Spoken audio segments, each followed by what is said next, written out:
Llegué a la cena de Navidad con el pie enyesado y una grabadora en el bolsillo. Todos me miraron consternados cuando les conté que mi nuera me había empujado a propósito.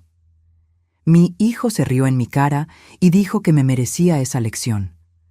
Lo que ellos no sabían es que había pasado 2 meses preparando mi venganza, y esa noche cada uno de ellos recibiría exactamente lo que merecía. Pero antes de continuar, asegúrate de que ya estás suscrito al canal y escribe en los comentarios: ¿desde dónde estás viendo este video? Nos encanta saber hasta dónde están llegando nuestras historias. Mi nombre es Sofía Rulfo, tengo 68 años y aprendí de la peor manera posible que la confianza es algo que se gana, no que se da gratis solo porque alguien nació de tu vientre. Todo comenzó hace 3 años, cuando mi esposo Ricardo falleció de un infarto fulminante. Fueron 35 años de matrimonio, 3 décadas construyendo una vida juntos, un negocio de panadería que creció hasta convertirse en una pequeña cadena con 4 sucursales en Ciudad de México. Ricardo era el amor de mi vida, mi compañero en todo. Cuando él se fue, sentí como si me hubieran arrancado la mitad de mí. Mi hijo único, Javier, apareció en el velorio con su esposa, Mariana, y me abrazó demasiado fuerte, demasiado tiempo. En ese momento, pensé que era consuelo. Hoy sé que era cálculo. Ellos vivían en un departamento rentado en la colonia Narvarte, lejos de mí, y venían a visitarme tal vez una vez al mes. Pero después del entierro, comenzaron a aparecer cada semana. Javier insistió en que no podía quedarme sola en la casa grande de Coyoacán. Dijo que estaba preocupado por mi salud mental, por mi seguridad. Mariana estaba de acuerdo con todo, siempre con esa sonrisa dulce que yo aún no había aprendido a leer como falsa. Me resistí al principio, pero la soledad pesaba. La casa que antes estaba llena de vida con Ricardo, ahora resonaba vacía. Entonces cedí. Fue así como, 4 meses después de enviudar, Javier y Mariana se mudaron a mi casa. Trajeron sus cosas poco a poco, ocupando el cuarto de invitados, luego usando la cochera para el auto de ella y eventualmente esparciendo pertenencias por todos los rincones de la casa como si siempre hubiera sido de ellos. Al principio, confieso que fue reconfortante. Tener a alguien en la casa, escuchar voces, sentir movimiento. Javier cocinaba para mí los fines de semana, Mariana me acompañaba al mercado. Parecía que había recuperado parte de la familia que perdí con la muerte de Ricardo. Fui una tonta. La herencia que Ricardo dejó era considerable.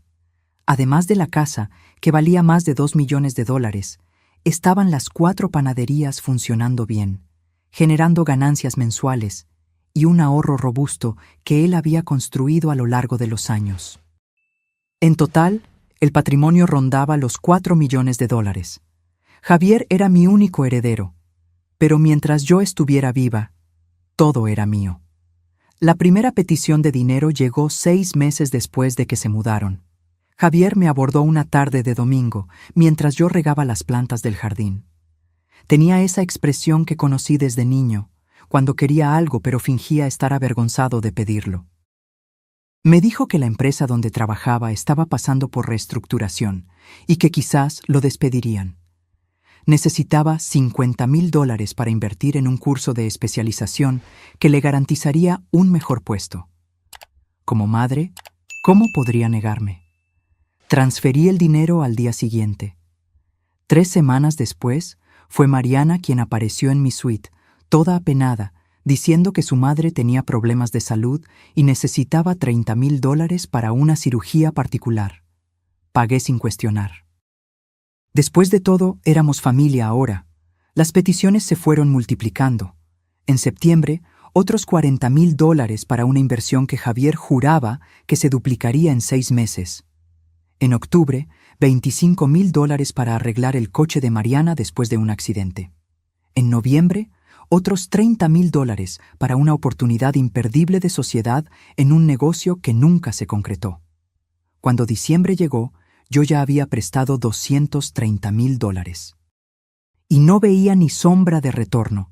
Cada vez que tocaba el tema, Javier desviaba, prometía que pronto lo resolveríamos, o simplemente cambiaba de conversación. Comencé a notar un patrón. Pedían siempre cuando yo estaba sola, siempre con historias que generaban culpa o urgencia. Fue una mañana de domingo que todo cambió. Me desperté temprano, como siempre, y bajé a hacer café. La casa aún estaba en silencio. Puse el agua a hervir y fue entonces que oí voces provenientes de su habitación. El pasillo amplificaba el sonido de una manera extraña, y logré escuchar cada palabra con una claridad perturbadora. La voz de Mariana sonó primero, demasiado casual para lo que estaba diciendo. Preguntó cuándo me iba a morir. Así, directamente, como si estuviera preguntando qué hora era. Sentí mi cuerpo helarse. Javier soltó una risa nerviosa y le pidió que no hablara así. Pero Mariana continuó, implacable. Dijo que yo tenía 68 años y podía vivir fácilmente otros 20 o 30.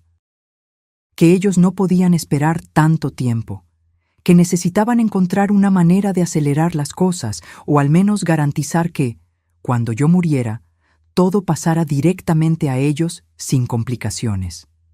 Mi mano tembló tanto que casi tiró la taza que sostenía. Me quedé allí, paralizada al lado de la estufa, mientras mi hijo y mi nuera discutían mi muerte como si fuera un problema logístico a resolver. Javier murmuró algo sobre que yo era su madre, pero sin convicción real. Mariana replicó sin rodeos. Preguntó cuánto dinero me habían sacado ya. Javier respondió que eran unos 200,000, quizás un poco más. Y Mariana dijo que todavía se podían sacar otros 150,000 antes de que yo sospechara. Después de eso, ella comenzó a hablar sobre el testamento, sobre el poder notarial, sobre la posibilidad de hacerme firmar papeles que garantizaran el control de ellos sobre mis finanzas antes de que yo me volviera senil. Usó esa palabra, senil, como si fuera inevitable, como si fuera cuestión de tiempo. Subí las escaleras de vuelta a mi cuarto con las piernas temblorosas. Cerré la puerta con llave por primera vez desde que ellos se habían mudado. Me senté en la cama que compartí con Ricardo por tantos años y lloré en silencio. No lloré por el dolor físico, sino por el dolor de darme cuenta de que mi único hijo me veía como un obstáculo financiero. Que la mujer que él eligió para casarse era aún peor, fría y calculadora al punto de planear mi muerte con la naturalidad de quien planea vacaciones. Aquella mañana de domingo fue el día en que Sofía Rulfo murió. La mujer ingenua que creía en la familia por encima de todo, que confiaba ciegamente en su hijo, que veía bondad donde solo había avaricia. Ella murió allí, en esa cama vacía, y en su lugar nació otra Sofía. Una que sabía defenderse. Una que no permitiría que nadie más me tratara como idiota.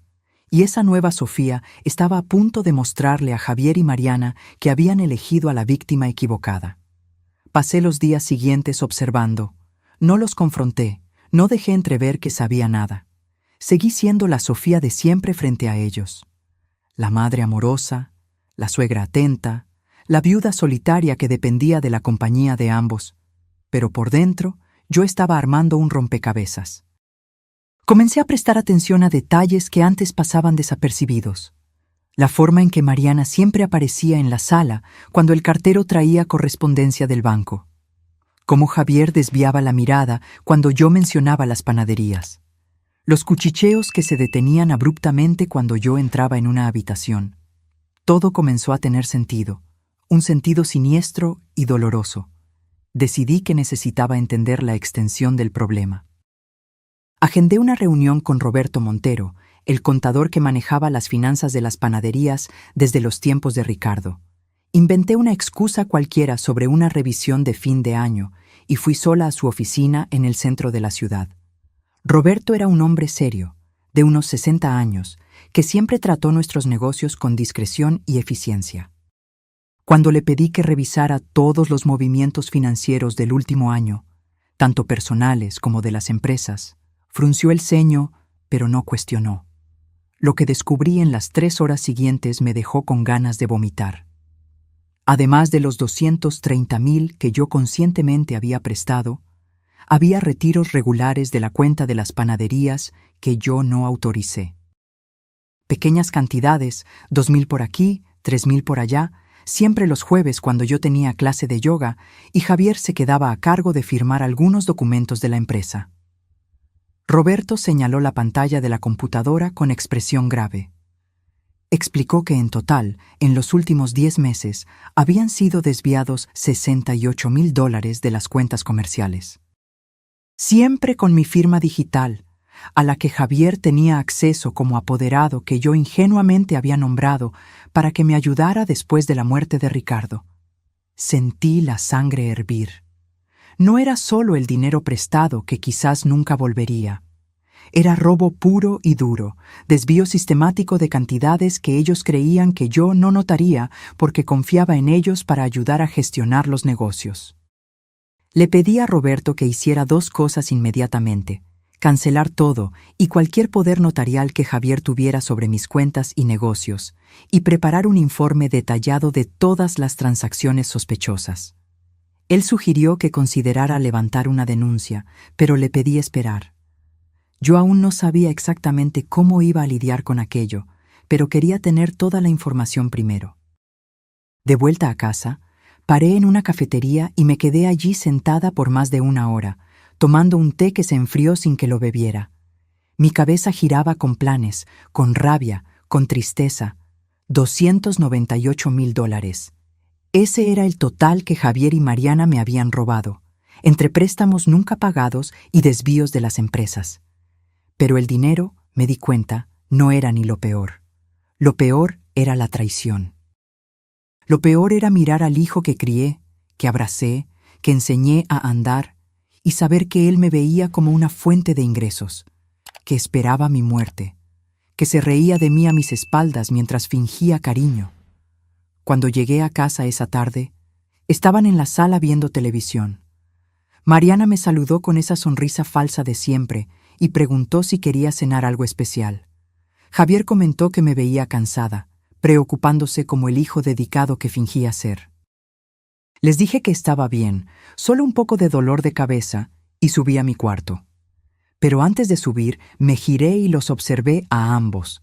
Realmente observé, quizás por primera vez desde que se mudaron. Vi la forma en que Mariana se acurrucaba en el sofá como si fuera dueña de la casa. Cómo Javier tenía los pies apoyados en la mesita de centro que Ricardo había comprado en un viaje que hicimos al interior. Cómo ocupaban el espacio que era mío, que yo construí, como si ya fuera de ellos por derecho. Esa noche, acostada en la cama, tomé una decisión. No iba a simplemente echarlos o confrontarlos directamente. Eso sería demasiado fácil, demasiado rápido. Habían pasado meses manipulándome, robándome, planeando mi fin. Merecían algo más elaborado. Merecían probar su propia medicina. Comencé mi investigación al día siguiente. Mientras Javier estaba en el trabajo y Mariana había salido a encontrarse con amigas, revolví su habitación. Sé que fue invasión de privacidad, pero a ese punto ya no me importaban esas sutilezas morales. Encontré cosas interesantes. Una carpeta con copias de mi testamento antiguo, donde dejaba todo a Javier. Anotaciones sobre el valor estimado de la casa y las panaderías. Capturas de pantalla de conversaciones en un grupo de WhatsApp llamado Plan S, donde Mariana discutía con amigas las mejores formas de conseguir un poder notarial de personas mayores. Una amiga suya había recomendado a un abogado especializado en eso. Pero lo que más me impactó fue un cuaderno que Mariana mantenía escondido en el cajón de lencería. Era un diario donde anotaba estrategias para manipularme. Tenía cosas escritas como: Sofía se pone más emotiva y generosa después de hablar de Ricardo, usar eso. O: pedir dinero siempre cuando esté sola con ella, Javier estorba por ser débil. Leí aquello con una mezcla de horror y rabia. Cada página era una prueba de cómo Mariana había estudiado mi comportamiento, mis puntos débiles, para explotarme mejor. Anotaba incluso los horarios en que yo salía, las amigas que yo veía, como si estuviera haciendo vigilancia. Tomé fotos de todo con mi celular, cada página del cuaderno, cada documento en la carpeta, cada captura de conversación. Guardé todo en una carpeta oculta en mi computadora y en una copia en la nube. Si querían jugar sucio, descubrirían que yo también sabía. En los días que siguieron, mantuve mi rutina normal, pero con ojos de halcón. Me di cuenta de que Mariana revolvía mi correspondencia cuando creía que yo no veía. Noté a Javier haciendo llamadas susurradas en el balcón. Vi a los dos intercambiar miradas significativas cuando yo mencionaba cualquier cosa sobre salud. Una noche, durante la cena, Mariana soltó casualmente que una amiga suya había llevado a su madre a un geriatra muy bueno, especializado en pérdida de memoria. Dijo que era importante hacerse check-ups preventivos a mi edad. Javier estuvo de acuerdo demasiado rápido, sugiriendo que yo agendara una cita. Fingí considerar la idea, pero por dentro me estaba riendo. Estaban intentando plantar la semilla de la idea de que me estaba volviendo senil, creando una narrativa para eventualmente declararme incapaz. Era exactamente el tipo de golpe que yo había leído en el cuaderno de Mariana. Fue entonces que tuve una idea. Si ellos querían hacerme pasar por idiota, yo iba a interpretar el papel perfectamente. Les daría exactamente lo que esperaban: una viejita confusa, vulnerable, cada vez más dependiente. Y mientras ellos creyeran que estaban ganando, yo estaría construyendo mi trampa. Comencé poco a poco. Fingía olvidar pequeñas cosas. Preguntaba lo mismo 2 veces. Dejaba la olla en la estufa más tiempo de lo normal. Nada muy obvio, solo lo suficiente para alimentar su narrativa. Mariana mordió el anzuelo de inmediato. Comenzó a comentar con Javier lo suficientemente alto para que yo oyera sobre mis confusiones. Javier también entró en el juego, sugiriendo que quizás yo necesitaba ayuda para administrar las cuentas de las panaderías porque se estaba volviendo demasiado complicado para mí. Por fuera yo asentía, fingiendo preocupación por mí misma. Por dentro estaba documentando todo. Grabé conversaciones, anoté fechas y horas, guardé pruebas. Cada movimiento de ellos estaba siendo registrado, cada palabra estaba siendo archivada. Contraté también a un detective privado, discretamente. Quería saber exactamente qué hacían Javier y Mariana cuando no estaban en casa, con quién hablaban, a dónde iban. El detective, un ex policía llamado Marcelo, era eficiente y discreto. 2 semanas después, Marcelo me trajo un informe que confirmó mis peores sospechas y reveló cosas que yo ni imaginaba. Marcelo me encontró en una cafetería distante de mi colonia, lejos de cualquier posibilidad de cruzarme con Javier o Mariana. Trajo una carpeta gruesa y una expresión que mezclaba profesionalismo con pena. Aquello ya me dijo que las noticias no serían buenas. El informe comenzaba con lo básico: rutina de Javier y Mariana, lugares que frecuentaban, personas con las que se encontraban. Pero rápidamente quedó claro que había mucho más sucediendo de lo que yo imaginaba. Primero, el departamento. No habían cancelado la renta antigua como dijeron. De hecho, habían renovado el contrato y usaban el lugar regularmente, varias veces por semana. Marcelo tenía fotos de ellos entrando y saliendo, siempre cargando bolsas de compras caras, botellas de vino importado, cajas de restaurantes sofisticados. Básicamente, ellos vivían en mi casa gratis, comían de mi comida, usaban mi estructura, pero mantenían el departamento como un refugio secreto donde se daban un estilo de vida de lujo con el dinero que me robaban. La hipocresía me dejó sin aliento. Pero había más. Marcelo había descubierto que Mariana no trabajaba, al contrario de lo que siempre insinuó. Las salidas para encontrarse con clientes eran en realidad tardes en spas, salones de belleza caros, centros comerciales de lujo. Ella gastaba mi dinero arreglándose como si fuera una señora de sociedad, mientras yo, la verdadera dueña de la fortuna, vivía de forma modesta. El informe también reveló encuentros frecuentes con un hombre llamado Julián Pérez. Él era abogado especializado en derecho de familia y sucesiones, particularmente en casos de interdicción y tutela de personas mayores. Marcelo había logrado confirmar, a través de una fuente en el bufete, que Mariana había consultado a Julián sobre los procedimientos para obtener la tutela legal sobre alguien considerado incapaz. Sentí mi estómago revolverse. No estaban solo robando mi dinero, estaban activamente preparando el terreno para quitarme todo control legal sobre mi propia vida. Querían convertirme en una prisionera legal, incapaz de tomar decisiones, mientras ellos administraban mi fortuna libremente. Marcelo pasó otra página, y su tono se volvió aún más serio. Había descubierto algo sobre el pasado de Mariana que Javier probablemente no sabía. Antes de casarse con mi hijo, Mariana había estado casada con un señor de 72 años por solo 11 meses. El hombre había muerto de causas naturales y le había dejado una herencia considerable a ella. En ese momento, la familia del fallecido intentó impugnar el testamento, alegando que Mariana había manipulado al anciano, pero no lograron probar nada. Ella se fue con casi $500,000 limpios. 2 años después, conoció a Javier en una aplicación de citas. Un joven, hijo único de una viuda rica. La coincidencia era demasiado perturbadora para ser ignorada. Yo no estaba lidiando con una nuera oportunista común. Estaba lidiando con alguien que tenía experiencia en manipular personas mayores para obtener herencias. Alguien que había convertido eso casi en una profesión. Y mi hijo, mi Javier, era o cómplice consciente o una herramienta útil en sus manos. Marcelo me mostró fotos del tal Julián. Un hombre de unos 40, bien vestido, con ese aire de quien sabe exactamente cómo funciona el sistema y cómo explotarlo.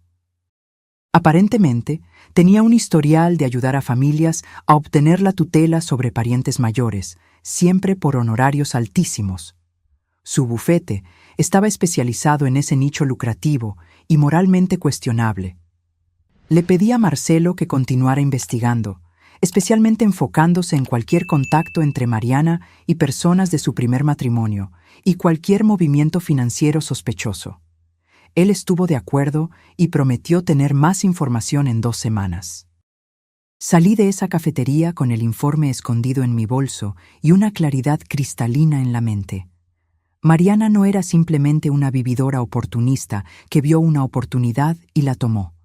Ella era una depredadora profesional que había elegido a mi hijo y, a través de él, a mí, como blancos deliberados.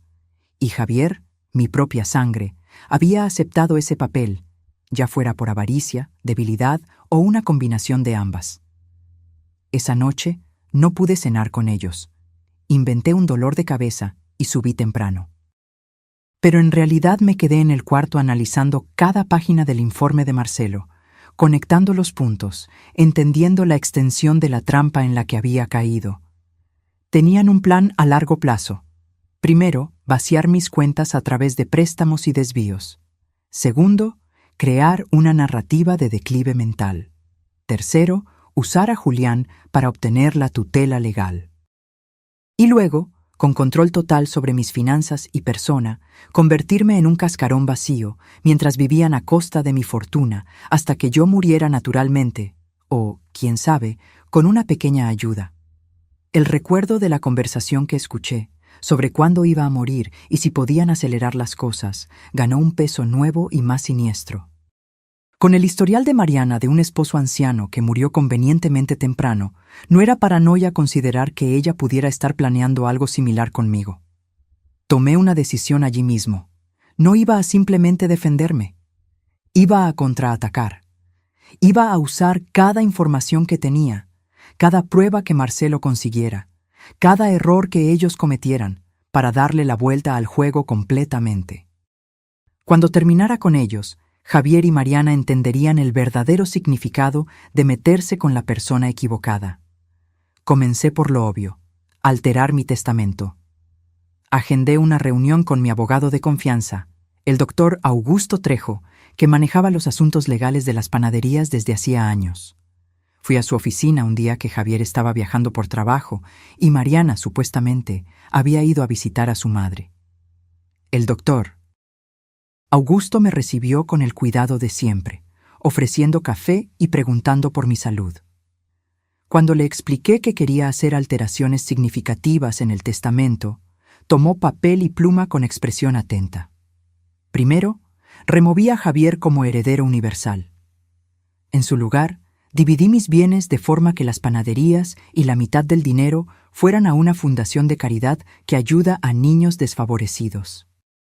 La casa y la otra mitad del dinero irían a mi sobrino Rafael, hijo de mi hermana fallecida, un muchacho serio y trabajador que siempre mantuvo contacto conmigo sin interés financiero. Javier heredaría solo una cantidad simbólica de $100,000, lo suficiente para no poder impugnar el testamento alegando que fue olvidado, pero lo suficientemente pequeña para dejar clara mi insatisfacción. Y dejé una carta explicativa, sellada, para ser abierta solo después de mi muerte, detallando las razones de mi decisión. El doctor Augusto hizo algunas preguntas, asegurándose de que yo estaba lúcida y segura de la decisión. Le expliqué superficialmente que había habido problemas de confianza, sin entrar en detalles. Fue lo suficientemente profesional para no insistir, solo garantizó que todo sería hecho conforme a la ley y guardado en sigilo absoluto. También aproveché para hacer un poder notarial de salud, nombrando a mi mejor amiga Sonia como responsable de tomar decisiones médicas por mí en caso de que quedara incapacitada. Cualquier intento de Mariana y Javier de internarme o medicarme contra mi voluntad ahora chocaría con esa barrera legal. Salí del bufete sintiendo un peso salir de mis hombros. Era solo el primer paso, pero uno importante. Ahora, incluso si lo peor me sucedía, ellos no tendrían lo que querían. Toda la planificación, toda la manipulación, sería en vano. Pero yo no pretendía que lo peor sucediera. Pretendía estar viva y bien para ver sus caras cuando descubrieran que lo habían perdido todo. Noviembre llegó con ese calor sofocante típico de Ciudad de México. Hacía casi 4 meses desde que había descubierto la verdad sobre Javier y Mariana, y yo había usado cada día de ese tiempo para construir mi caso contra ellos. Marcelo continuaba trayéndome información. Descubrimos que Mariana se encontraba regularmente con Julián, el abogado, siempre en el departamento secreto que mantenían. Logramos incluso fotos de ellos entrando juntos al edificio y audios que comprobaban que estaban preparando documentación para requerir mi interdicción. En una de esas grabaciones, escuché a Julián explicándole a Mariana que necesitaban peritajes médicos que comprobaran mi declive mental. Él sugirió que consiguieran llevarme a un médico específico, alguien que trabajaba con él y estaba dispuesto a diagnosticar problemas cognitivos mediante un pago extra. Era corrupción descarada, un esquema bien montado para defraudar el sistema legal. Mariana preguntó cuánto tiempo tardaría. Julián respondió que con los documentos correctos, incluyendo declaraciones de testigos sobre mi comportamiento errático, podrían tener la tutela aprobada en 2 o 3 meses. A partir de ahí, tendrían control total sobre mis finanzas y decisiones personales. La frialdad con que discutían esto, como si fuera un negocio cualquiera, me dio escalofríos. Pero también me dio claridad. No estaba enfrentando a personas con un ápice de conciencia o remordimiento. Estaba enfrentando a criminales, puros y simples. Decidí que era hora de comenzar a apretar el cerco. Pero necesitaba hacerlo estratégicamente, sin mostrar todas mis cartas de una vez. Comencé con pequeñas pruebas. Un jueves, durante la cena, comenté casualmente que estaba pensando en vender una de las panaderías. La que daba menos ganancias, dije, para simplificar mi vida. Javier casi se atraganta con la comida. Mariana se puso visiblemente tensa. Pasaron toda la comida intentando convencerme de que era una pésima idea, que yo estaba confundida, que las panaderías eran mi legado y me arrepentiría. La preocupación de ellos no tenía nada que ver conmigo, claro. Estaban aterrados con la idea de que yo vendiera activos antes de que pudieran tener control sobre ellos. Dejé el tema morir naturalmente, diciendo que lo pensaría mejor.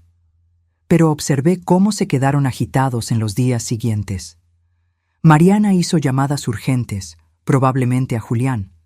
Javier comenzó a cuestionarme más sobre mis finanzas, disfrazado de hijo preocupado. 2 semanas después, solté otra bomba. Dije que había agendado una consulta con un abogado para discutir actualizar mi testamento.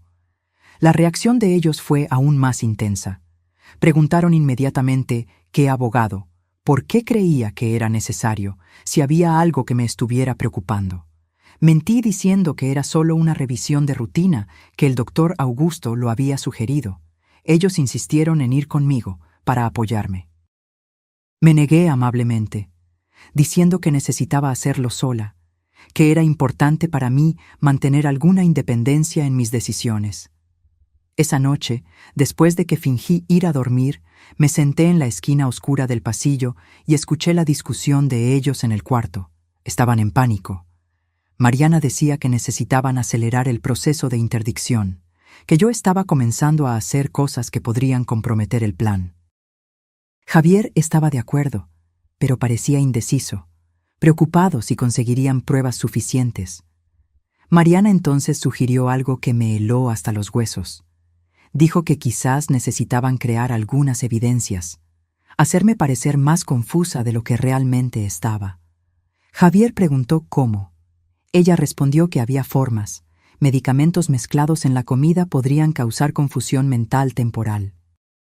Pequeños accidentes podrían crear la impresión de que yo estaba perdiendo capacidades físicas y mentales.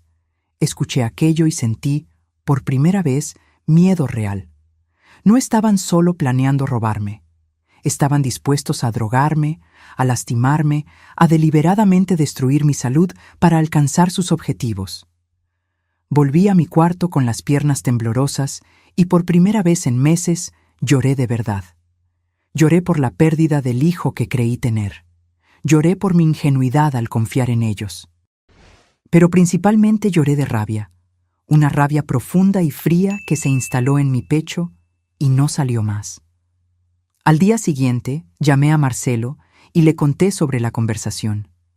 Se puso serio y dijo que necesitábamos involucrar a la policía, que aquello había pasado del punto de simple fraude financiera a planeación de agresión. Pero le pedí que esperara. Yo tenía un plan mejor.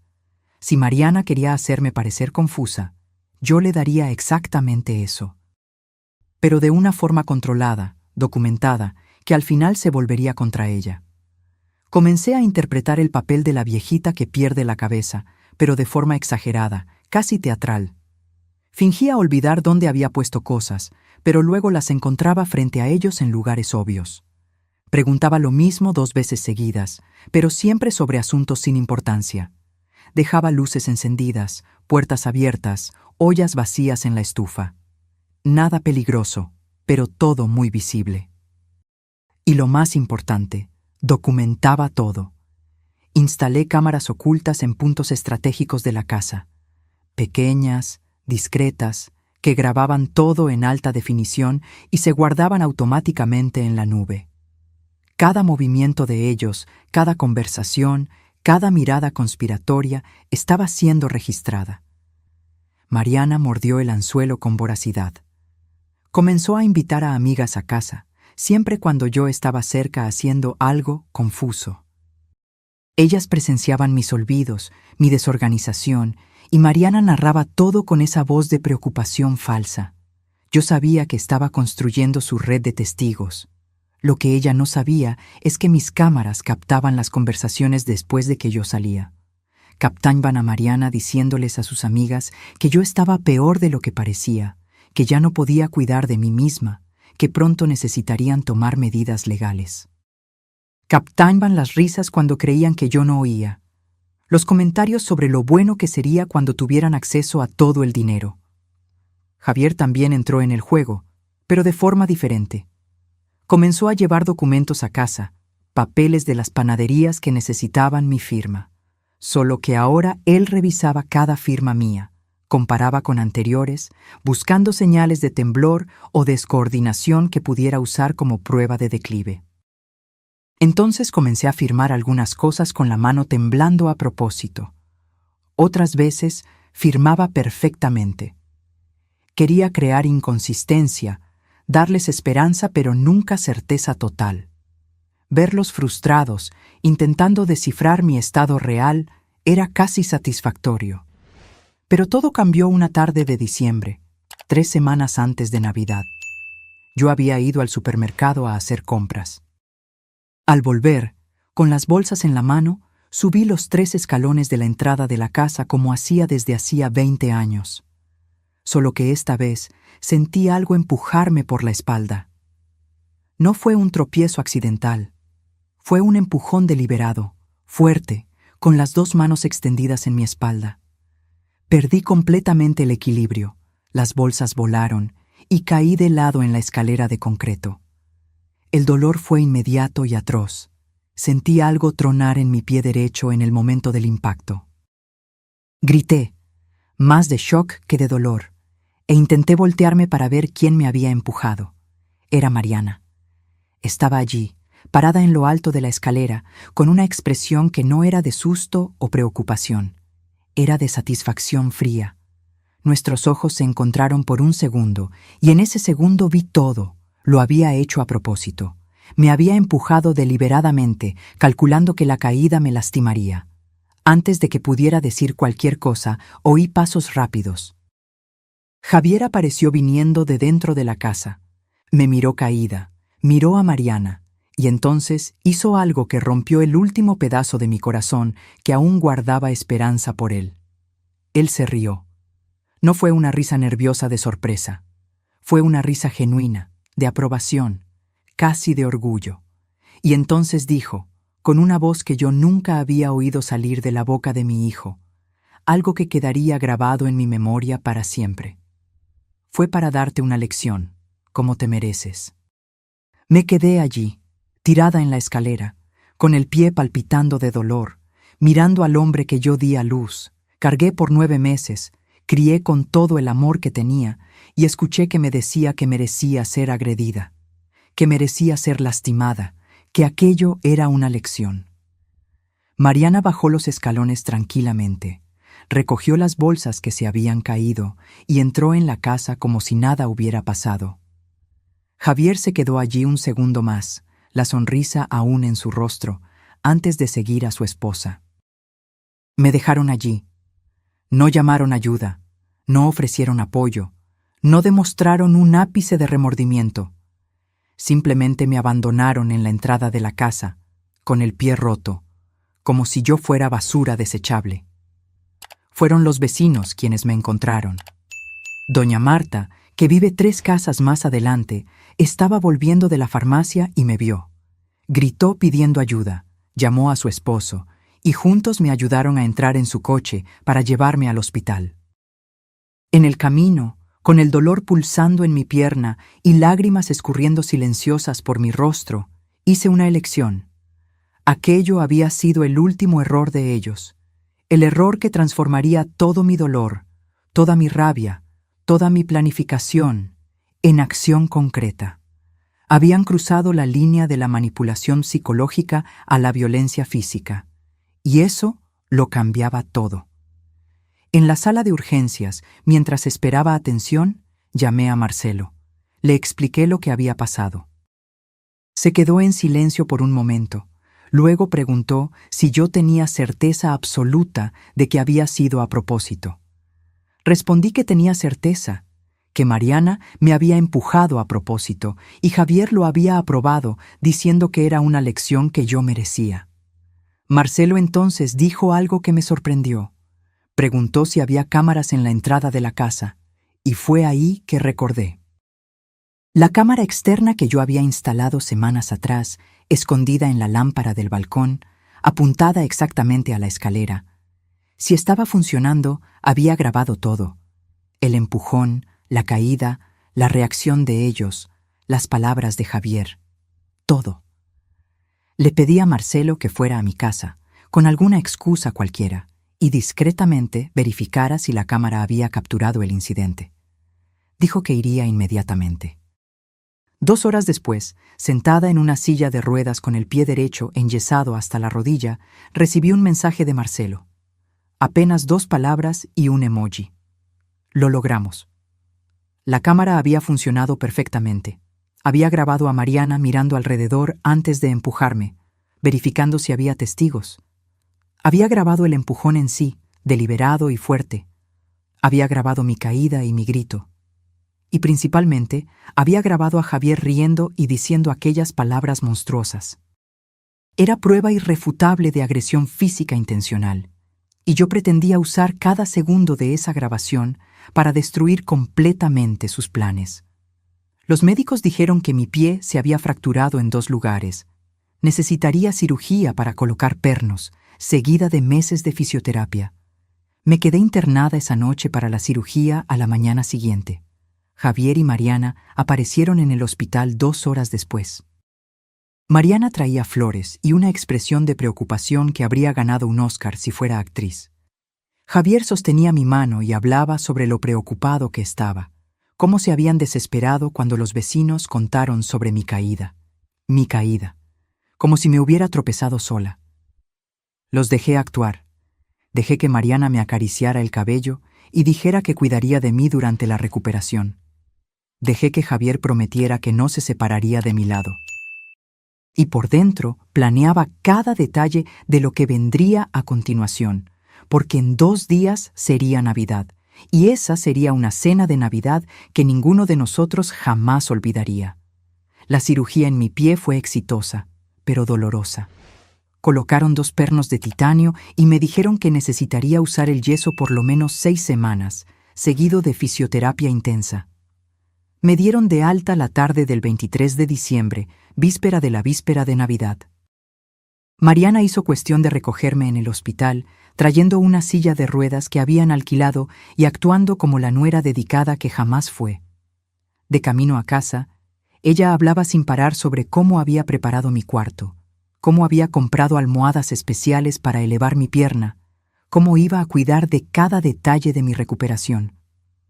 Yo apenas asentía, dejando que el dolor de los medicamentos me diera una excusa para quedarme callada. Pero observaba todo. La forma en que ella conducía demasiado rápido en las curvas, haciendo que mi pie golpeara el tablero y doliera más. Las miradas que lanzaba por el espejo retrovisor, no de preocupación, sino de cálculo.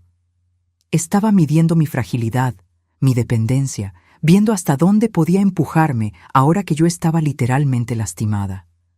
Cuando llegamos a casa, Javier estaba esperando en la puerta. Me ayudó a salir del coche y sentarme en la silla de ruedas con gestos cuidadosos, pero sus ojos estaban vacíos. No había amor allí, no había preocupación filial genuina, solo el desempeño de un papel que él había elegido interpretar. Me instalaron en el cuarto y Mariana trajo sopa. Yo no comí. Dije que la medicación del hospital me había quitado el apetito. La verdad es que no confiaba en nada que viniera de sus manos. No después de la conversación que escuché sobre poner medicamentos en mi comida. La sopa podía estar perfectamente normal, pero no iba a arriesgarme. Esa noche, sola en el cuarto con la puerta cerrada con llave, llamé a Marcelo. Me dijo que había compilado todas las grabaciones de las cámaras de los últimos 2 meses. Teníamos horas de material mostrando conversaciones sospechosas, encuentros con Julián, discusiones sobre sus planes y, principalmente, la grabación cristalina de la agresión en la escalera. Le conté sobre mi plan para la cena de Navidad. Se quedó en silencio por un momento, luego preguntó si yo estaba segura. Aquello iba a hacer estallar a mi familia de una manera que no tenía vuelta atrás. Le respondí que mi familia había explotado en el momento en que mi hijo se rió de mi dolor y dijo que yo merecía ser lastimada. Lo que yo iba a hacer en Navidad era solo hacerlo oficial. Marcelo accedió a ayudar. Dijo que iba a coordinar con la policía, que necesitaríamos oficiales presentes en el momento justo. También se puso en contacto con el doctor Augusto, mi abogado, y con Roberto, el contador. Todos debían estar al tanto de lo que estaba por venir. El día 24, víspera de Navidad, la casa estaba extrañamente tensa. Mariana había decorado todo excesivamente, como si la cantidad de adornos pudiera crear la ilusión de una familia feliz. Javier había comprado un pavo caro y vinos importados. Estaban planeando una celebración grande, y yo sabía por qué.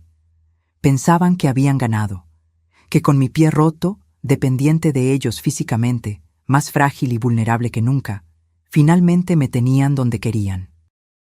La agresión no había sido solo violencia gratuita, había sido estratégica, volverme inválida, dependiente, más fácil de controlar.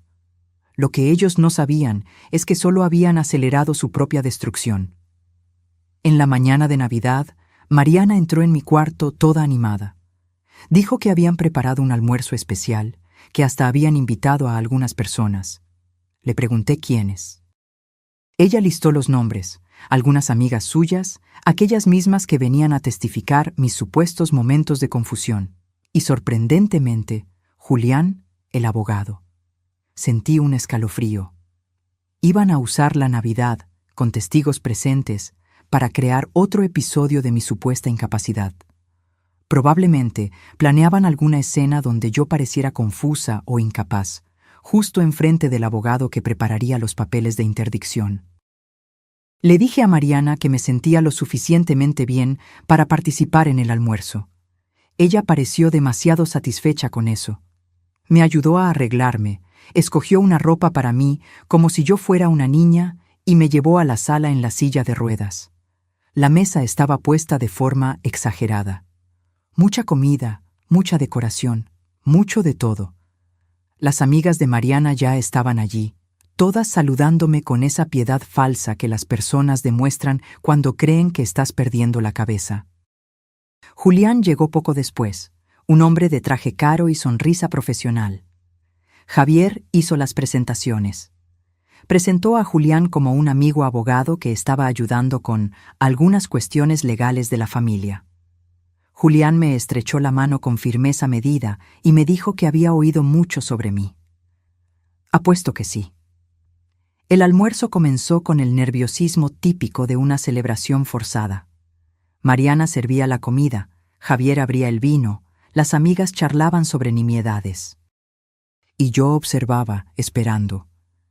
No tardaron en comenzar. Mariana, casualmente, mencionó que yo me había quedado confundida esa mañana, intentando salir del cuarto sin la silla de ruedas. Una de las amigas comentó lo difícil que debía ser para mí aceptar mis limitaciones. Otra estuvo de acuerdo, diciendo que su abuela había pasado por la misma fase de negación cuando comenzó a perder capacidades. Julián escuchaba todo con atención profesional, haciendo preguntas sutiles sobre mi rutina, mi memoria, mi habilidad para tomar decisiones. Era un interrogatorio disfrazado de conversación casual, y todos en la mesa lo sabían, excepto, aparentemente, yo. Fue cuando decidí comenzar mi propia performance. Fingí confusión sobre dónde estaba, pregunté si ya era hora del almuerzo de Pascua. Mariana intercambió miradas significativas con Julián. Una de las amigas suspiró con pena. Javier me corrigió amablemente, diciendo que era Navidad, no Pascua.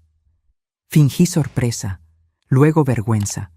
Dije que el pie me dolía y que la medicación me dejaba mareada. Julián anotó algo discretamente en un cuadernito. Continué así durante toda la comida. Momentos de claridad intercalados con confusión aparente. Nada muy exagerado. Solo lo suficiente para alimentar la narrativa que ellos querían construir. Y cada segundo estaba siendo grabado por las cámaras que ellos no sabían que existían. Después del almuerzo, cuando todos estaban en la sala tomando café, fingiendo celebrar, llegó mi momento. Miré el reloj. Eran exactamente las 3 de la tarde, la hora que había acordado con Marcelo. Me levanté de la silla de ruedas con dificultad, apoyándome en la muleta que los médicos me habían dado. Todos pararon de hablar y me miraron. Mariana se levantó rápidamente, viniendo en mi dirección con esa máscara de preocupación. Fue cuando sonó el timbre. El silencio en la sala fue absoluto. Javier y Mariana se miraron, confusos. No esperaban a nadie más. Me ofrecía a atender, pero Mariana dijo que iría ella, que yo debía sentarme. Solo sonreí y dije que iría yo misma. Después de todo, era mi casa. Caminé lentamente hasta la puerta, apoyada en la muleta, sintiendo todas las miradas en mi espalda. Abrí la puerta con calma. Del otro lado, estaban dos policías uniformados, Marcelo y el doctor Augusto, mi abogado. Me giré hacia la sala, donde todos estaban congelados, procesando la escena. Y entonces dije, con una voz más firme y clara de lo que había usado en meses: «Oficiales, por favor pasen, tengo una denuncia que presentar». El silencio que siguió fue denso, pesado, como si el aire hubiera sido succionado de la sala. Vi el rostro de Mariana perder todo color.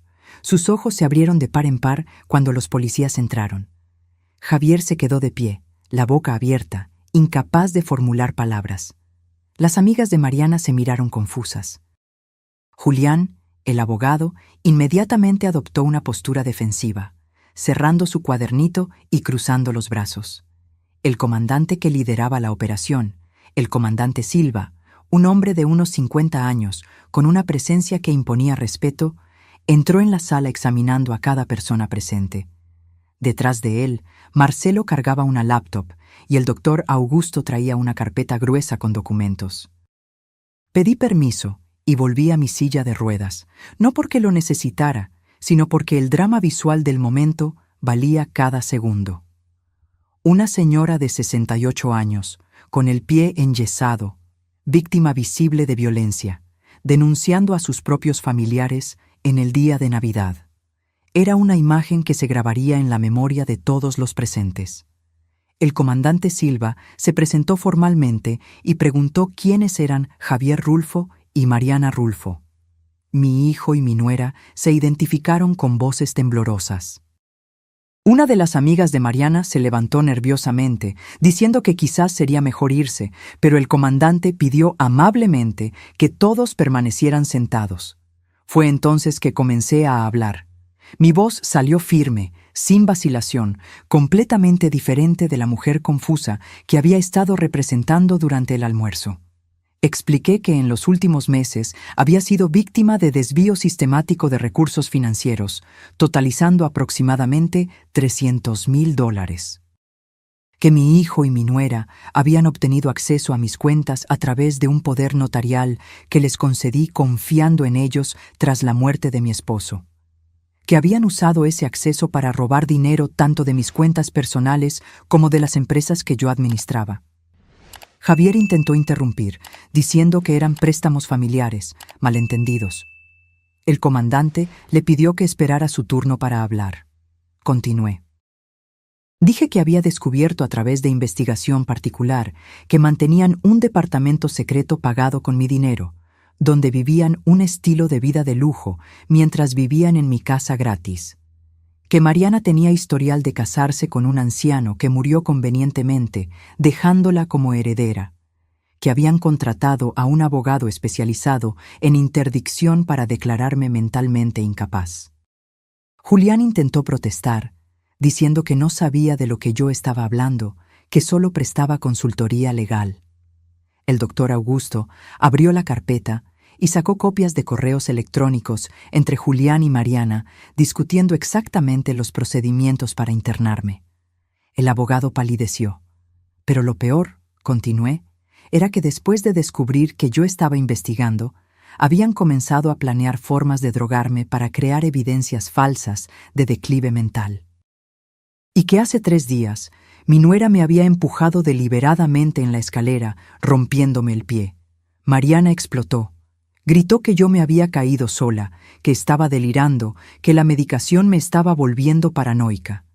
Las amigas de ella estuvieron de acuerdo, diciendo que yo claramente no estaba bien, que todo el comportamiento durante el almuerzo demostraba confusión.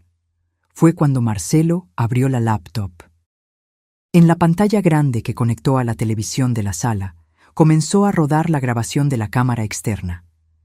Todos pudieron ver, en alta definición, a Mariana mirando alrededor, verificando si alguien la observaba.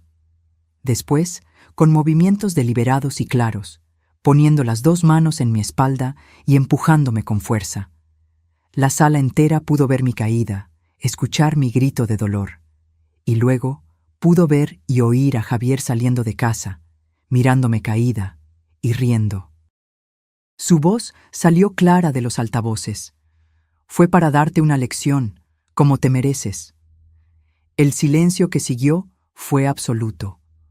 Una de las amigas de Mariana se llevó la mano a la boca, horrorizada. Otra comenzó a llorar bajito. Julián se apartó discretamente de Mariana, como si la proximidad física pudiera contaminarlo. Mariana miró la pantalla, me miró a mí, miró a los policías, procesando el hecho de que había sido grabada. Javier estaba blanco como el papel, mirando sus propias manos como si no reconociera al hombre que se había reído de la caída de su propia madre. Pero Marcelo no había terminado. Comenzó a rodar otras grabaciones. Conversaciones entre Javier y Mariana sobre acelerar mi muerte. Discusiones sobre poner medicamentos en mi comida.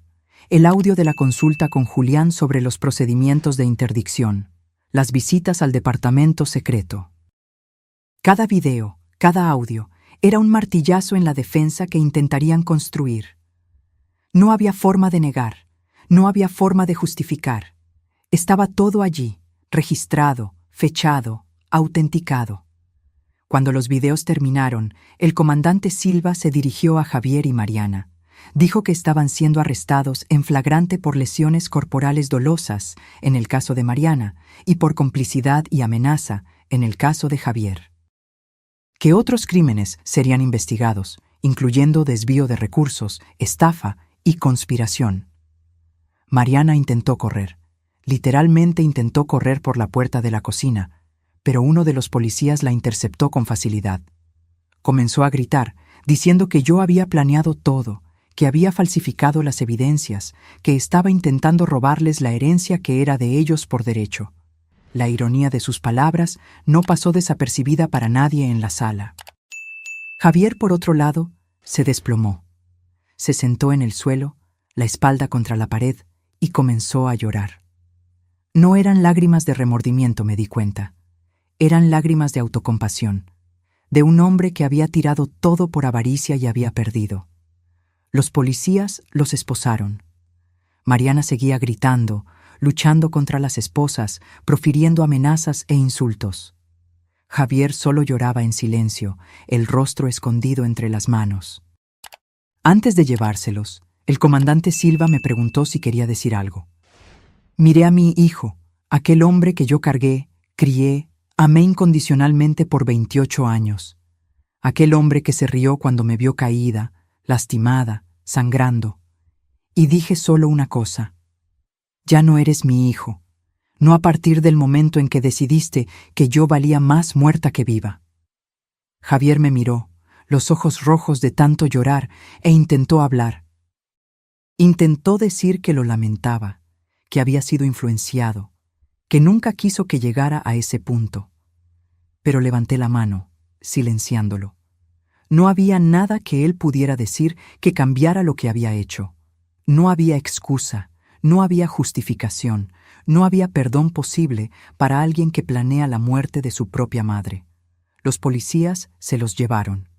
Mariana seguía gritando en el pasillo, su voz resonando por la casa hasta que la puerta de la patrulla se cerró. Javier se fue en silencio, la cabeza baja, derrotado. Las amigas de Mariana salieron apresuradamente, murmurando disculpas, probablemente ya imaginando cómo explicarían a otras personas que habían presenciado un arresto en el almuerzo de Navidad. Julián intentó salir discretamente, pero el doctor Augusto lo interceptó, diciendo que la barra de abogados sería notificada sobre su participación en esquema de fraude. Cuando finalmente todos se fueron y la casa se quedó en silencio, me encontré sola en la sala de estar, rodeada por los restos del almuerzo de Navidad que nunca llegó a ser celebración. El pavo frío en la mesa, los vinos a medio terminar, los platos de postre que nadie tocó. Marcelo se quedó conmigo. Se sentó a mi lado y preguntó si yo estaba bien. Respondí honestamente, no lo sabía. Parte de mí sentía un alivio inmenso. La amenaza había sido neutralizada, mi seguridad estaba garantizada, se haría justicia, pero otra parte de mí, la parte que aún era madre a pesar de todo, dolía de una forma que ningún hueso roto podría compararse. Porque incluso sabiendo que Javier no me amaba, incluso teniendo pruebas de su traición, todavía era difícil aceptar que había perdido a mi hijo. no a la muerte, sino a algo mucho peor, a la avaricia que lo transformó en un extraño cruel. El doctor. Augusto volvió 1 hora después con papeles para que yo firmara. Documentos formalizando la denuncia penal, autorizaciones para proseguir con la investigación completa y confirmación de que el Nuevo Testamento estaba guardado y protegido. Firmé todo con mano firme, sin vacilación. Esa noche, por primera vez en meses, dormí profundamente. No porque estuviera feliz, sino porque estaba segura. El monstruo que vivía en mi propia casa había sido removido. La amenaza a mi vida había terminado. Mañana comenzaría el proceso legal, las audiencias, los testimonios. Sería largo, sería doloroso, sería público.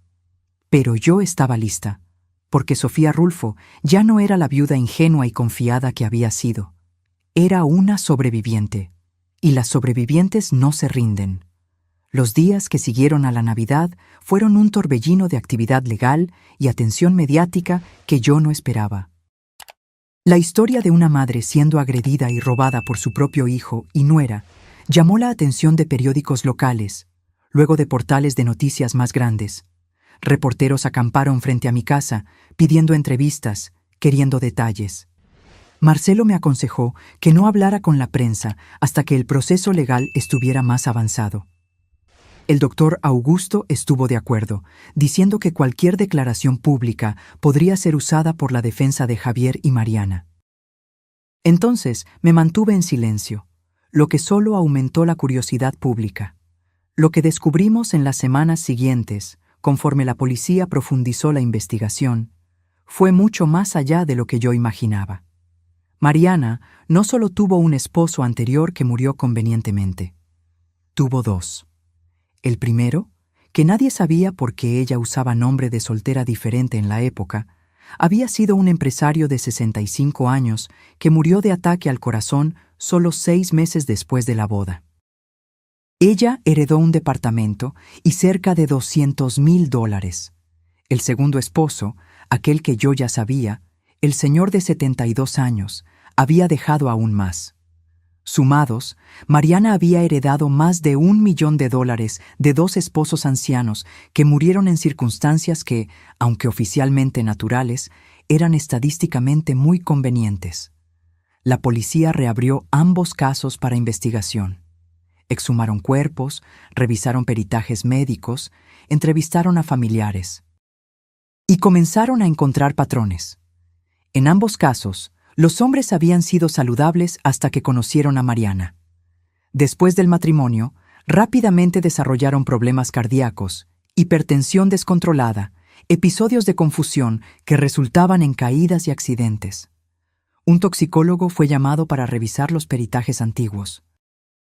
Él señaló que los síntomas eran consistentes con envenenamiento gradual por ciertos medicamentos que, en pequeñas dosis regulares, causarían exactamente los problemas que los esposos de Mariana desarrollaron.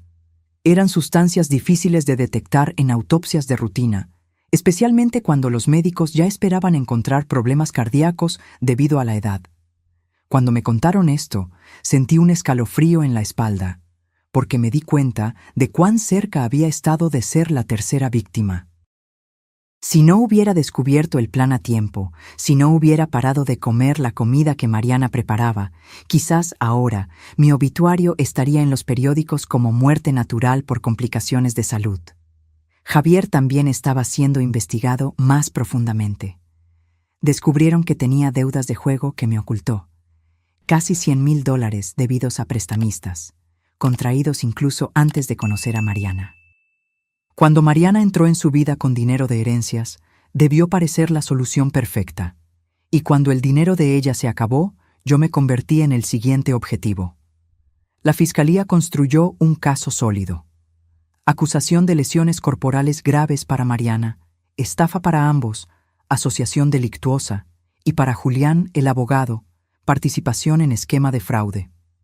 Las penas, si eran condenados, podrían llegar a 15 años para Mariana y 10 para Javier. Agendaron la audiencia preliminar para febrero. El doctor Augusto me preparó extensivamente. Dijo que yo sería llamada a testificar, que la defensa intentaría desacreditarme, pintándome como una madre vengativa y controladora que inventó acusaciones por no aceptar que su hijo había crecido y formado su propia familia. Cuando llegó el día, yo estaba nerviosa pero preparada. El juzgado estaba lleno. Parte de la familia de Mariana, que creía en su inocencia, ocupaba la mitad de las sillas.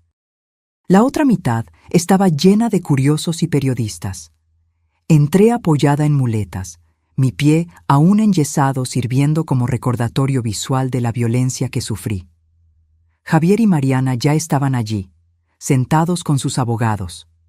Javier me miró cuando entré, y por primera vez vi algo parecido a vergüenza real en sus ojos. Mariana, por otro lado, me miró fijamente con odio puro. Ya no había más máscaras, no había más la nuera dulce y atenta. Era solo rabia desnuda y cruda. El juez, el doctor. Enrique Campos, un hombre de unos 60 años con reputación de severidad, abrió la sesión. Pidió que la fiscalía presentara el caso. La doctora Patricia Méndez, la fiscal designada, era una mujer competente de unos 40 que tenía experiencia en crímenes contra personas mayores. Ella presentó el caso meticulosamente. Mostró las evidencias financieras, los desvíos, los préstamos nunca pagados, el departamento secreto. Presentó los audios de las conversaciones sobre acelerar mi muerte, sobre drogarme, sobre obtener tutela fraudulenta. Y finalmente, reprodujo el video de la agresión en la escalera. La sala entera asistió en silencio mientras la grabación mostraba a Mariana empujándome y a Javier riendo, diciendo que era una lección que yo merecía. Vi a algunas personas en la audiencia mover la cabeza en reprobación. Una mujer mayor, que descubrí después ser tía de Mariana, comenzó a llorar bajito. Cuando llegó mi turno de testificar, caminé hasta el estrado con dificultad. El juez ofreció que me quedara sentada durante todo el testimonio, dada mi condición física. Acepté con gratitud. La doctora Patricia me hizo preguntas directas. ¿Cuándo descubrí los desvíos? ¿Cómo me sentí al oír a mi hijo y mi nuera planeando mi muerte? ¿Qué pasó en la escalera el día 22 de diciembre? Respondí a todo con calma, sin dramatización, solo relatando los hechos. Expliqué que había confiado en ellos completamente, que le había dado un poder notarial a mi hijo después de la muerte de mi esposo, porque creía que él me ayudaría, que nunca imaginé que esa confianza sería usada para robarme sistemáticamente. Conté sobre la mañana que escuché la conversación, sobre la frialdad con que discutían cuánto tiempo yo aún viviría, sobre el miedo que sentí cuando me di cuenta de que no estaba segura en mi propia casa. Y finalmente, sobre el empujón, sobre el dolor físico y emocional de ser agredida deliberadamente por mi nuera mientras mi hijo lo aprobaba. Cuando terminé, había lágrimas corriendo por mi rostro. No eran planeadas, no eran performance. Era dolor real, luto real por la familia que creí tener y que descubrí que era una ilusión. El abogado de Mariana, el doctor Carlos Furtado, un hombre agresivo conocido por tácticas de intimidación, comenzó el contrainterrogatorio. Él intentó pintarme como controladora, preguntando si yo no tenía dificultad en aceptar que Javier era adulto y tenía derecho a su propia vida. Si no era posible que mi interpretación de las conversaciones que escuché estaba distorsionada por mi estado emocional después de enviudar. Respondí pacientemente que estar de luto no me volvía sorda ni incapaz de comprender el español claro. Que escuchar a alguien decir «¿Cuándo se va a morir la vieja y no podemos esperar 30 años?» no dejaba margen para interpretación. Él entonces sugirió que quizás yo me había caído sola en la escalera y en mi estado confuso documentado por los testigos del almuerzo, había creado una narrativa falsa de agresión, que el video mostraba solo a Mariana cerca de mí, no necesariamente empujándome. La doctora. Patricia objetó inmediatamente, pidiendo que el video fuera reproducido nuevamente, frame por frame, y allí, para que todos vieran, estaba claro. las manos de Mariana extendidas en mi espalda, empujando con fuerza suficiente para mover mi cuerpo entero hacia adelante. No había ambigüedad, no había interpretación alternativa. Era agresión clara y deliberada. El abogado de Javier, un hombre más joven llamado Dr. Rafael Acosta, intentó un enfoque diferente. Sugirió que mi hijo había sido manipulado por Mariana, que ella era la verdadera criminal, que Javier era esencialmente otra víctima, seducido por una mujer calculadora que tenía historial de explotar a personas mayores. Miré a Javier cuando el abogado dijo eso. Mi hijo mantuvo los ojos bajos, no confirmando ni negando. Parte de mí quería creer en esa narrativa, quería pensar que mi niño había sido engañado, manipulado, llevado por el camino equivocado por una influencia maligna. Pero entonces recordé la risa, de la forma en que él se había reído cuando me vio caída, sangrando, con el pie roto, de la forma en que dijo que yo merecía esa lección. Aquello no era manipulación, aquello era crueldad que venía de dentro de él, de un lugar oscuro que quizás siempre estuvo allí y yo nunca quise ver. Cuando el juez preguntó si yo tenía algo más que declarar antes de terminar mi testimonio, pedí permiso para hablar directamente a mi hijo. El juez dudó, pero acabó accediendo. Miré a Javier. Él finalmente levantó los ojos y me miró fijamente, y yo dije, con una voz que salió más firme de lo que esperaba: Javier, por 28 años yo te amé incondicionalmente. Te di todo lo que pude: amor, educación, oportunidades, confianza. Cuando tu padre murió, eras la persona más importante de mi vida. Y tú tomaste todo eso y lo transformaste en arma contra mí. No por necesidad, no por desesperación, sino por avaricia pura. Me robaste, me traicionaste, te reíste de mi dolor. Así que no eres víctima de nadie aparte de tus propias elecciones, y tendrás que vivir con ellas por el resto de tu vida. Javier comenzó a llorar. Ya no eran lágrimas de autocompasión, me di cuenta. Eran lágrimas de alguien que finalmente entendía la magnitud de lo que había perdido. No el dinero, no la herencia, sino algo mucho más precioso: el amor de su propia madre. El juez terminó mi participación y llamó a otros testigos. Roberto, mi contador, confirmó los desvíos financieros con documentación detallada. Marcelo presentó el resultado completo de su investigación. Hasta vecinos fueron llamados para testificar sobre cambios en mi comportamiento, confirmando que yo siempre fui lúcida y capaz, desmintiendo la narrativa de declive mental que Mariana y Javier intentaron construir. El toxicólogo que revisó los casos de los esposos anteriores de Mariana también testificó, presentando análisis que sugerían fuertemente envenenamiento gradual. La defensa intentó desacreditar sus conclusiones, pero las evidencias eran técnicas, científicas, difíciles de refutar. La audiencia duró 3 días completos. Al final, el juez determinó que había causa suficiente para juicio completo. Negó fianza para Mariana, citando peligro de fuga y riesgo para testigos, especialmente yo. Para Javier, concedió una fianza alta, $500,000, que él no tenía cómo pagar. Ambos permanecerían presos hasta el juicio. Cuando salí del juzgado ese último día, periodistas me rodearon. Esta vez, Marcelo y el doctor Augusto estuvieron de acuerdo en que yo podía hablar. No mucho, solo una declaración breve. Miré a las cámaras y dije: confié en las personas equivocadas porque eran mi familia. Pagué caro por esa confianza, pero no voy a dejar que lo que me pasó a mí le pase a otros. Si alguien está pasando por algo parecido, oyendo conversaciones extrañas, notando desaparición de dinero, sintiéndose manipulado por su propia familia, no ignoren las señales. Busquen ayuda, porque familia no es quien comparte tu sangre, familia es quien respeta tu vida. La declaración fue reproducida en varios noticieros. Recibí cientos de mensajes de personas contando historias parecidas, agradeciendo por tener el coraje de hablar. Algunas me llamaron inspiración. Yo no me sentía inspiradora. Me sentía cansada, lastimada, pero también determinada a ver aquello hasta el final.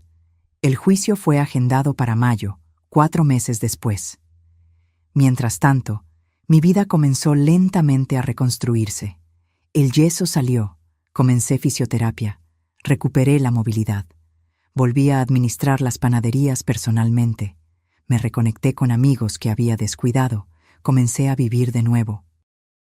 La casa, que había sido invadida por la presencia tóxica de Javier y Mariana, volvió a ser mía. Redecoré el cuarto que ellos usaban, transformándolo en una oficina. Saqué todo lo que me recordaba a ellos, cada foto, cada objeto. Era doloroso, pero necesario. Mi hermana menor, Clara, que vivía en Guadalajara, vino a pasar una semana conmigo. Me abrazó fuerte cuando llegó y dijo que lamentaba no haber notado lo que estaba sucediendo. Le expliqué que yo misma no me había dado cuenta por mucho tiempo, que los manipuladores son hábiles en esconder sus verdaderas intenciones. Pasamos esa semana conversando, recordando nuestra infancia, nuestra familia, los padres que ya habían partido. Clara me recordó a la mujer fuerte que yo siempre fui, antes de que el luto y la soledad me volvieran vulnerable. Dijo que aquella Sofía estaba volviendo, y ella estaba en lo cierto. Cuando mayo finalmente llegó, yo estaba lista. Lista para enfrentar a Javier y Mariana en el tribunal, lista para contar mi historia completa, lista para ver que se hiciera justicia. El juicio sería largo, quizás semanas, pero yo no huiría, no me rendiría. Porque esto no era solo sobre mí, era sobre todas las personas mayores que son explotadas, abusadas, manipuladas por aquellos que deberían protegerlas. Era sobre probar que ser mayor no significa ser débil, y que Sofía Rulfo no era una víctima, era una sobreviviente. El juicio comenzó un lunes lluvioso de mayo. El juzgado estaba aún más lleno que en la audiencia preliminar. El caso había ganado notoriedad nacional, volviéndose ejemplo de cómo las familias podían volverse peligrosas cuando el dinero estaba de por medio. Mariana entró en la sala con un look completamente diferente. Cabello recogido, sin maquillaje, ropa simple. Era claramente una estrategia de la defensa para hacerla parecer menos amenazadora, más vulnerable. Pero sus ojos, cuando se cruzaron con los míos, aún ardían con ese odio helado. Javier estaba más delgado, pálido, con ojeras profundas. Los meses en prisión le habían pasado factura. No me miró cuando entró, manteniendo los ojos fijos en el suelo. No sé si era vergüenza o cobardía, quizás ambas. La doctora Patricia, la fiscal, abrió con un resumen devastador del caso. Presentó la cronología completa, desde la muerte de mi esposo, pasando por los desvíos financieros, las conversaciones grabadas, hasta culminar en la agresión física. Ella pintó un cuadro de depredadores sistemáticos que habían elegido a una viuda vulnerable como blanco. Cuando llegó el turno de la defensa, el abogado de Mariana intentó una estrategia arriesgada. Admitió que ella había cometido errores, pero argumentó que todo había sido por amor a Javier. Que ella era una esposa dedicada intentando ayudar a su esposo a resolver problemas financieros. Que el empujón había sido un accidente, un momento de frustración donde ella solo extendió la mano y yo, desequilibrada por la edad y la medicación, caí. La narrativa habría sido convincente si no fuera por el video. La doctora Patricia lo reprodujo nuevamente, esta vez con análisis de un especialista en lenguaje corporal que señaló cada detalle. Mariana verificando si había testigos, posicionándose estratégicamente detrás de mí, el movimiento deliberado de los brazos, la fuerza aplicada. No había ambigüedad. Era agresión premeditada. El abogado de Javier, por otro lado, mantuvo la línea de que él era víctima de manipulación. Presentó testigos que hablaron sobre cómo era Javier antes de conocer a Mariana, un joven trabajador, buen hijo, sin historial criminal. Sugirieron que Mariana, con experiencia en manipular personas mayores, había seducido y corrompido a un joven vulnerable con deudas de juego. Era parcialmente cierto. Javier tenía deudas antes de conocer a Mariana, pero eso no explicaba la risa, no explicaba las palabras crueles, no explicaba la complicidad activa en cada etapa del plan. Él no era marioneta. Era cómplice consciente. A lo largo de 2 semanas, testigo tras testigo fue llamado. El toxicólogo explicó en detalles técnicos cómo los esposos anteriores de Mariana probablemente fueron envenenados. Familiares de esos hombres testificaron sobre cambios súbitos de comportamiento después de los matrimonios, sobre Mariana aislando a los esposos de parientes, sobre muertes convenientes que resultaron en herencias sustanciales. Roberto presentó documentación financiera que no dejaba dudas sobre los desvíos sistemáticos. Marcelo describió su investigación, las fotos del departamento secreto, los encuentros con Julián. Cada pieza de evidencia era otro ladrillo en el muro que cercaba a Javier y Mariana, eliminando cualquier posibilidad de inocencia. Julián, el abogado corrupto, había cerrado un acuerdo con la fiscalía. A cambio de testificar contra Mariana y Javier, recibiría una sentencia reducida. Su testimonio fue devastador. Describió en detalles cómo Mariana lo buscó específicamente pidiendo ayuda para obtener tutela fraudulenta de una suegra rica y senil.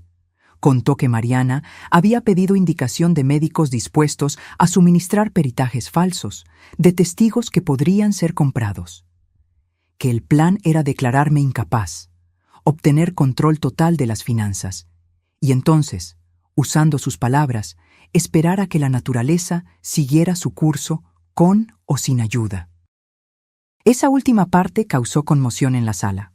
El juez tuvo que pedir orden, porque Julián había esencialmente confirmado que Mariana planeaba mi muerte, ya fuera esperando que sucediera naturalmente o acelerando el proceso.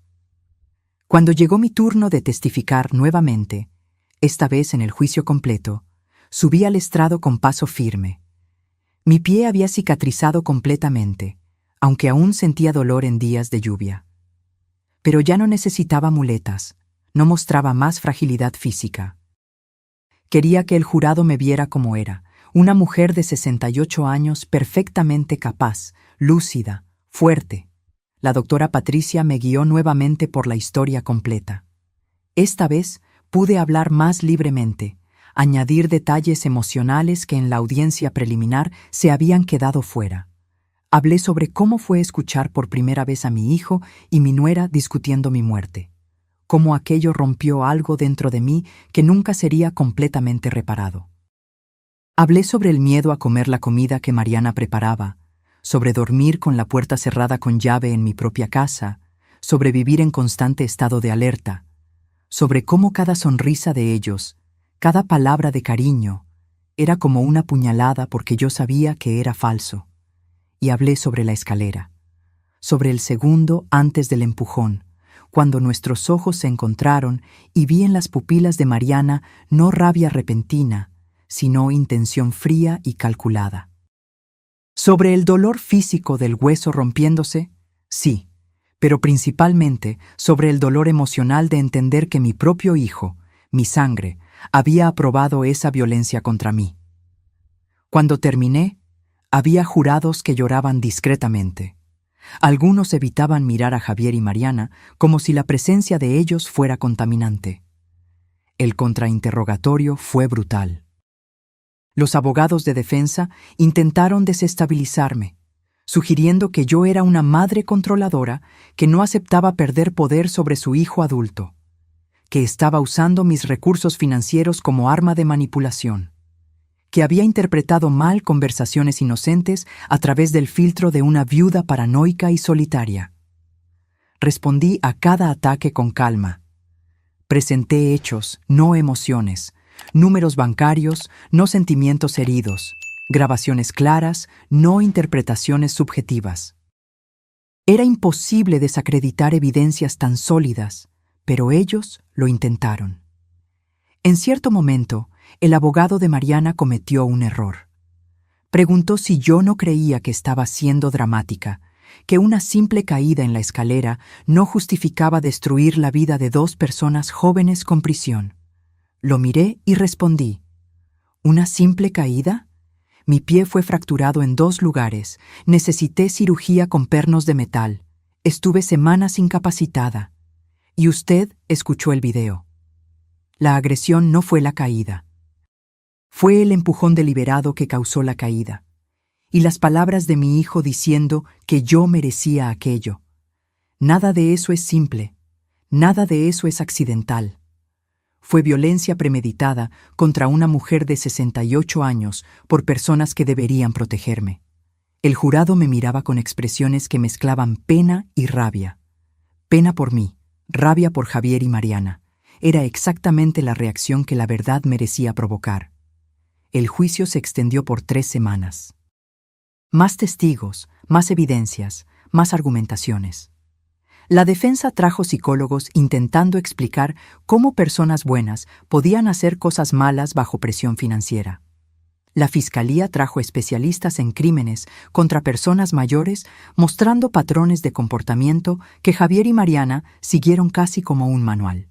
Finalmente, llegó el día de las alegaciones finales. La doctora Patricia hizo un discurso poderoso sobre cómo la sociedad falla en proteger a los mayores, sobre cómo la confianza familiar es frecuentemente usada como arma, sobre cómo la justicia necesita ser hecha no solo por mí, sino para enviar un mensaje claro de que ese tipo de crimen no será tolerado. Los abogados de defensa hicieron sus últimos esfuerzos, pidiendo clemencia, hablando sobre juventud y segundas oportunidades, sobre cómo una prisión larga sería desproporcionada al crimen. Pero sus voces sonaban débiles contra el peso de las evidencias. El jurado se retiró para deliberación un viernes por la tarde. Dijeron que podría llevar días. Volví a casa, exhausta emocionalmente, y esperé. Clara había vuelto y se quedó conmigo, haciéndome compañía, distrayéndome con conversaciones sobre cualquier cosa que no fuera el juicio. El veredicto llegó el lunes por la mañana. El juzgado me llamó diciendo que el jurado había llegado a una decisión. Mi corazón se aceleró. 3 días era un tiempo relativamente corto, lo que generalmente indicaba que la decisión había sido clara, no controversial. Volví al juzgado con Clara a mi lado. La sala estaba tensa, silenciosa. Mariana miraba fijamente hacia adelante, el rostro una máscara vacía. Javier se mordía los labios nerviosamente, las manos temblando incluso esposadas. El juez entró y pidió que todos se pusieran de pie. El presidente del jurado, una mujer de unos 50 años con expresión seria, se quedó de pie con el papel del veredicto en las manos. En cuanto al crimen de lesiones corporales graves, consideramos a la acusada Mariana Rulfo culpable. Sentí a Clara apretar mi mano. En cuanto al crimen de estafa, consideramos a los acusados Mariana Rulfo y Javier Rulfo culpables. En cuanto al crimen de asociación delictuosa, consideramos a los acusados Mariana Rulfo y Javier Rulfo culpables. Culpables, en todas las acusaciones. El jurado no había tenido dudas. Mariana permaneció inmóvil, pero vi una lágrima descender por su rostro. No de remordimiento me di cuenta, de rabia por haber sido atrapada. Javier bajó la cabeza y comenzó a sollozar bajito. El juez entonces pasó a la sentencia. Para Mariana, 12 años de prisión en régimen cerrado, sin posibilidad de progresión a régimen semiabierto antes de cumplir la mitad de la pena. Para Javier, 8 años, con posibilidad de progresión después de 1/3 cumplido, dado que cooperó parcialmente con la investigación y no tenía antecedentes criminales. 12 años, 8 años. Eran sentencias pesadas, pero justas. Mariana tendría casi 40 cuando saliera, si salía. Javier tendría 36. Sus vidas, al menos como las conocían, habían terminado. Parte de mí sintió una punzada de dolor al ver a mi hijo siendo llevado nuevamente por los policías. Aquel impulso maternal que nunca muere completamente, independiente de lo que el hijo haga. Pero la mayor parte de mí sintió alivio. Se había hecho justicia. La pesadilla había terminado. Fuera del juzgado, di otra entrevista breve. Agradecí al sistema judicial por escucharme, por tomar el caso en serio, por entender que los crímenes contra personas mayores son tan graves como cualquier otro.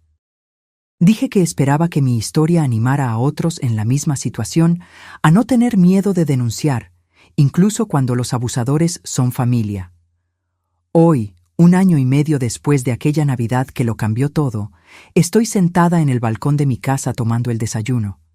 El sol está cálido, típico de diciembre en Ciudad de México, y puedo oír el movimiento de la calle comenzando el día. Las panaderías están prosperando bajo mi administración renovada. Contraté a un gerente de confianza para el día a día, pero participo activamente en las decisiones importantes. Descubrí que haber sido forzada a volver al control total de los negocios me dio una energía que no tenía hacía años. La casa es diferente, más ligera. Redecoré casi todo, trayendo colores más alegres, muebles nuevos, plantas que dejo que Clara cuide cuando viajo. Sí, volví a viajar. Fui a Cancún a principios de año, algo que Ricardo y yo siempre planeamos hacer, pero nunca hicimos. Fue agridulce hacerlo sola, pero también liberador. Hice nuevos amigos a través de un grupo de apoyo para personas que sufrieron abuso financiero y emocional por familiares. Es sorprendente y triste cuántas historias parecidas existen. Hijos que ven a los padres como bancos vivos, nueras y yernos que planean herencias antes de la muerte, nietos que manipulan a abuelos vulnerables. Me convertí en una especie de mentora en el grupo, ayudando a otros a reconocer las señales, a protegerse legal y financieramente. El testamento que hice permanece válido. Rafael, mi sobrino, será el principal beneficiario cuando yo parta, junto con la Fundación para Niños Desfavorecidos. Javier aún recibirá los $100,000 simbólicos. No por generosidad, sino para que quede claro legalmente que no fue olvidado, solo conscientemente excluido de la mayor parte de la herencia. No visité a Javier en prisión. Me escribió 3 veces, cartas largas, pidiendo perdón, explicando cómo se perdió, cómo Mariana lo manipuló, pero que él aún era responsable por sus propias elecciones. No respondí a las 2 primeras. La tercera la recibí la semana pasada, y aún está en la mesa de la sala, sin abrir. Parte de mí quiere leerla, quiere saber lo que tiene que decir después de 1 año reflexionando sobre sus acciones. Otra parte de mí no le ve sentido. Las palabras no cambiarán lo que pasó. No devolverán el tiempo perdido, la confianza rota, el dolor que llevo. Quizás un día abra la carta. Quizás un día, cuando él salga de prisión, podamos tener algún tipo de relación distante, civilizada. No como madre e hijo. Eso murió en el momento que él se rió de mi caída. Pero quizás como 2 personas que comparten historia y están intentando seguir adelante. Pero no hoy. Hoy todavía está muy reciente, muy doloroso. Hoy prefiero enfocarme en lo que construí, en las amistades que cultivé, en la vida que recuperé. Mariana, según el doctor Augusto que mantiene contacto con la fiscalía, está teniendo dificultades en prisión. Aparentemente su capacidad de manipular personas no funciona tan bien cuando todos alrededor son criminales que reconocen a otros criminales. Siento una satisfacción pequeña y quizás mezquina con eso. Las investigaciones sobre los esposos anteriores de ella continúan. Hay posibilidades reales de que se presenten acusaciones de homicidio formalmente. Si eso sucede, ella nunca saldrá de prisión. Será donde debería estar, lejos de personas vulnerables que podría explotar. A veces, tarde en la noche, aún tengo pesadillas. Sueño que estoy cayendo en la escalera de nuevo, que despierto y ellos todavía están en la casa, que descubro tarde que fui envenenada. Despierto sudando, el corazón acelerado y necesito unos minutos para recordar que estoy segura. Que ellos están presos. Que el peligro pasó.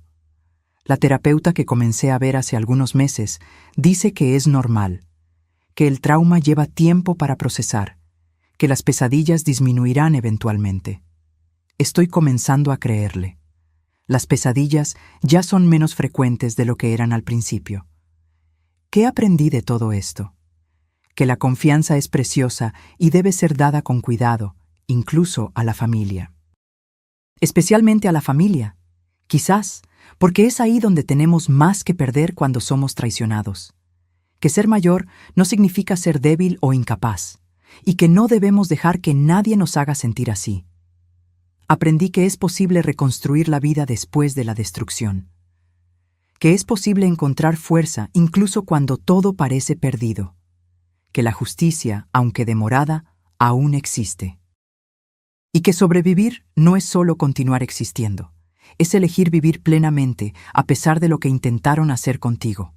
Miro las cicatrices en mi pie, aún visibles donde los pernos fueron insertados. Algunas personas podrían ver esas cicatrices como recuerdo de victimización. Yo las veo como recuerdo de supervivencia, de lucha, de victoria. Sofía Rulfo ya no es la viuda ingenua que confiaba ciegamente. No es más la madre que ponía al hijo por encima de todo, incluso de su propia seguridad. Es una mujer que miró a la traición de frente, luchó contra ella y venció. Y si mi historia puede ayudar a una sola persona a reconocer las señales de abuso, a tener el coraje de denunciar, a protegerse antes de que sea demasiado tarde, entonces todo el sufrimiento habrá valido la pena. Porque al final no es sobre el dinero que intentaron robar, no es sobre la herencia que planeaban, es sobre dignidad, sobre el derecho de vivir sin miedo en tu propia casa. Sobre justicia cuando familiares se transforman en depredadores. Y sobre probar que las viudas de 68 años con pie roto pueden ser más peligrosas y resilientes de lo que los criminales de 30 y tantos imaginan. Termino mi café, me levanto y comienzo mi día. Tengo reunión en la panadería, almuerzo con Clara, clase de pintura por la tarde, vida normal, vida buena, mi vida. Y es exactamente así como debe ser. La pesadilla terminó. La vida continúa. Y yo, Sofía Rulfo, estoy más viva que nunca. Ahora, si te gustó esta historia, haz clic en suscribirse y dime en los comentarios, ¿qué parte te dejó con la boca abierta? Ah, y no olvides hacerte miembro para tener acceso a videos exclusivos que no publico aquí. Te espero allá.